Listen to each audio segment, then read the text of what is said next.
A group in the metro doing everything it can to support a pretty vulnerable population, those experiencing homelessness. Our own reporter Sarah Plake went to a day center rather, to see extra steps they're taking now. This is a sanctuary. We need to keep it a sanctuary. Hope Faith Ministries, a day center for people experiencing homelessness, can see around 300 faces a day.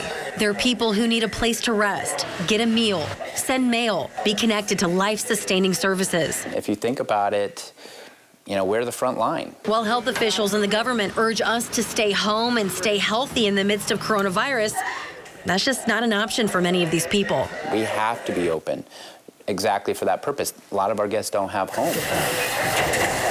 That means cleaning every hour, on the hour, and encouraging folks to spread out more.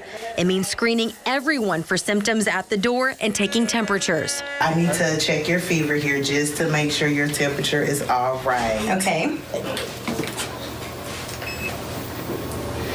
And you are good to go. You have a clean bill of health. It also means limiting medical and dental appointments. That's where other outreach groups step in, like Care Beyond the Boulevard. Janelle Osman, known as Nurse KK, and her group give medical care in the streets. My concern is that once someone who is living on the streets gets the virus, it's going to run pretty rampant just because of the lack of sanitation that's available to the people who are experiencing homelessness. It's going to be a tight squeeze. They too are limiting interactions and screening patients. They're figuring out how to best serve a vulnerable population with a shortage of flu test kits and hygiene products. Hand sanitizer is almost non-existent.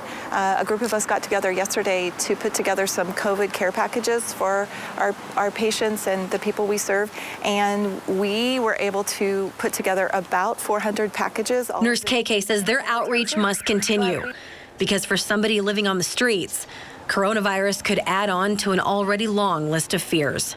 It's just a different level of suffering that many of us truly can't understand. How about your strawberry smoothie or water? Sarah Plake, 41 Action News.